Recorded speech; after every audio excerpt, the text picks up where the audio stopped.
Istri Livermore, Dorothy, mengkhawatirkan yang terburuk ketika suaminya pulang pada 29 Oktober. Berita mengenai spekulator Wall Street yang bunuh diri menyebar di New York. Dorothy dan anak-anaknya menyambut Jesse di pintu sambil menangis, sementara ibunya Dorothy sangat galau sampai-sampai bersembunyi di kamar lain dan berteriak-teriak. Selamat datang di Bedah Buku. Kali ini kita akan bahas buku The Psychology of Money bab 5 dengan judul Menjadi Kaya versus Tetap Kaya. Cerita ini membahas tentang dua pengalaman atau nasib investor yang tidak saling bertemu pada abad yang sama. Ini cerita tentang seorang investor terkenal, yaitu Jesse Livermore. Pada 1929 telah terjadi depresi besar di pasar saham, sehingga menyebabkan banyak investor-investor besar kehilangan saham-saham mereka secara keseluruhan. Dan pada saat itu, karena kekacauan yang terjadi pada pasar saham, istri Livermore dan keluarganya sangat-sangat khawatir tentang keadaan suaminya. Pada saat 29 Oktober, dia dan anak-anaknya bahkan menunggu Leslie Livermore dengan menangis-menangis. Bahkan ibu dari Dorothy ini sangat galau sampai-sampai bersembunyi di kamar lain dan berteriak-teriak. Mendapati keadaan seperti itu, Jesse Livermore merasa keheranan dan akhirnya Jesse Livermore menjelaskan bahwa dirinya tidak mengalami kehancuran dan bahkan pada saat itu mereka mempunyai trading terbaik yang sangat besar. Di saat itu ia bahkan mendapatkan keuntungan setara dengan 3 miliar dolar Amerika.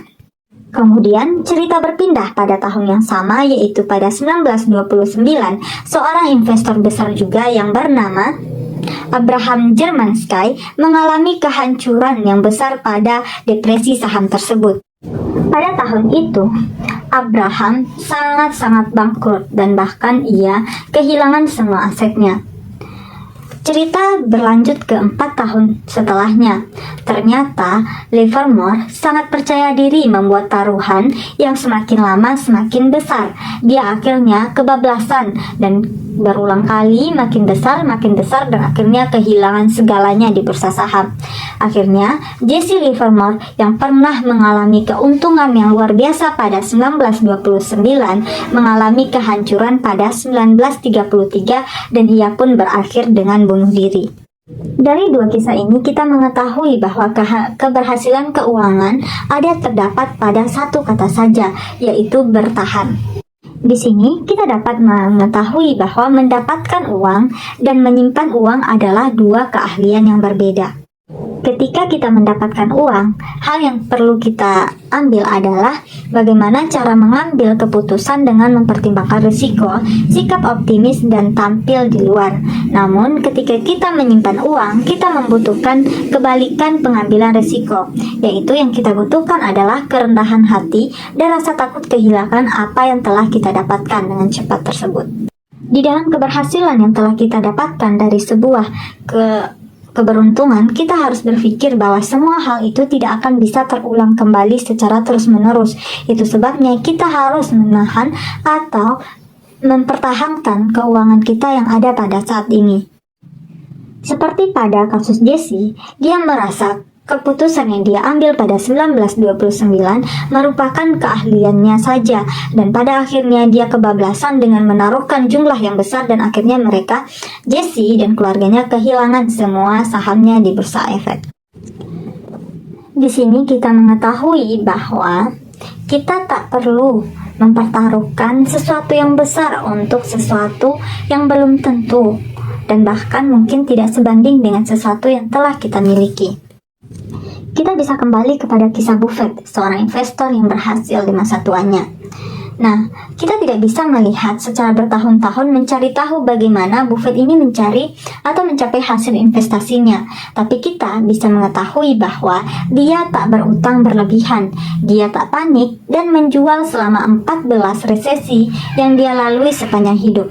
dia tak merusak reputasi bisnisnya, dia tak mengikatkan dirinya ke satu strategi pada satu pandangan dunia atau satu tren yang sedang berlangsung.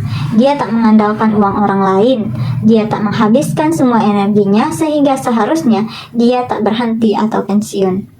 Dia bertahan. Sampai saat itu, Buffett bahkan telah memulai investasinya dari umur 10 sampai 89 tahun yang menyebabkan penumpukan yang menghasilkan keajaiban. Nah, cerita tentang mempertahankan uang juga terjadi pada Buffett, Carly, dan juga Rich Guerin. Sebenarnya tiga investor ini adalah orang-orang hebat, namun yang mampu bertahan dengan investasinya, dengan keuangannya hanyalah dua orang, yaitu Warren Buffett dan Carly. Kenapa Rich Guerin itu tidak berhasil? Ternyata dari sebuah wawancara mengatakan bahwa Rich Guerin itu adalah seseorang yang terburu-buru untuk menjadi kaya. Dan pada akhirnya, Rich Guerin ia kehilangan asetnya karena ia mempunyai banyak hutang dan harus menjual saham-sahamnya dengan harga rendah. Karena terlalu terobsesi dan terlalu terburu-buru untuk menjadi kaya, pada akhirnya Rich Guerin kehilangan semuanya. Nah, dari pengalaman investor-investor besar yang telah dijelaskan sebelumnya, bahwa kita mendapatkan pelajaran bahwa di dalam mendapatkan uang, pengelolaan uang ada sesuatu yang lebih penting, yaitu mempertahankan uang itu agar tetap ada. Nah, kemudian kita juga tidak perlu terburu-buru dalam menjadi kaya, karena kebanyakan orang seperti yang terjadi pada Rich ataupun yang terjadi pada Livermore adalah keburu-buruan ingin menjadi kaya, dan pada akhirnya dia mempertaruhkan apa yang telah dia miliki untuk sesuatu yang menjadi angan-angannya. Nah, kita lanjut ke pembahasan di mana terdapat tiga inti untuk kita mengapresiasi uang. Yang pertama itu, ya lebih daripada hasil besar, saya ingin kuat secara finansial. Dan jika saya kuat, saya bisa berpikir mendapatkan hasil terbesar, karena saya akan bisa bertahan cukup lama, sehingga penumpukan menghasilkan keajaiban. Arti dari kalimat ini adalah, kita jangan berfokus dulu kepada hasil yang besar, tapi kita bisa berfokus tentang bagaimana cara menguatkan finansial kita. Ketika finansial kita telah kuat, maka kita akan lebih leluasa untuk mencari hasil yang besar. Nah, setelah terjadinya hasil yang besar, kita bisa menciptakan keajaiban seperti gunung es, di mana setiap tahapan-tahapannya pada akhirnya nantinya akan menghasilkan penumpukan yang besar atau menghasilkan hasil yang besar. Nah, yang kedua yaitu berencana itu penting, tapi bagian terpenting tiap rencana adalah merencanakan rencana yang tak berjalan sesuai rencana. Dari kalimat ini kita bisa melihat kita membutuhkan perencanaan, tetapi ketika rencana kita itu tidak berhasil, seharusnya kita mempunyai rencana lain yang menanggapi apabila rencana pertama kita itu tidak berhasil, sehingga kita tidak terlalu shock apabila terjadi ketidaksamaan dengan rencana kita, sehingga kita bisa meminimalisir suatu kemungkinan buruk yang akan terjadi. Nah, yang ketiga adalah kepribadian seperti barbel, optimis mengenai masa depan tapi paranoid terhadap apa yang akan menghalangi Anda mendapatkan masa depan itu. Dari kalimat ini kita mengetahui bahwa kita harus optimis mencapai tujuan kita. Kita harus merancang rencana dan mengetahui bahwa kita bisa mencapainya. Tapi kita tidak ujuk-ujuk hanya melihat bagaimana caranya dan berpikir bahwa semuanya lancar. Kita harus mengetahui apa saja hal-hal yang akan dan berpotensi menghalangi kita untuk mendapatkan apa yang menjadi masa depan yang kita harapkan itu. Nah, dengan mengetahui keparanoidan kita menjadi lebih berhati-hati, merancang bagaimana caranya apabila hal itu terjadi, dan kita tidak terlalu shock apabila hal yang kita harapkan itu mempunyai halangan-halangan di dalam perjalanannya.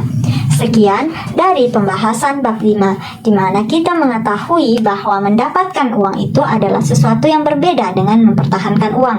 Ketika kita telah bisa mempertahankan dan menguatkan keuangan kita, maka untuk mendapatkan uang dengan jumlah yang lebih besar dari sebelumnya adalah sesuatu yang mungkin saja dilakukan. Tetapi kalau kita hanya berekspektasi pada menghasilkan uang saja, kita tidak akan bisa untuk bertahan, karena sesuatu yang besar itu bisa terjadi karena faktor faktor, dan salah satu faktornya adalah keberuntungan. Ketika keberuntungan itu datang, tentunya keberuntungan tidak akan terjadi pada waktu yang terus-menerus terjadi, pada waktu yang terus-menerus dan kontinu. Terima kasih. Selamat bertemu di bab selanjutnya.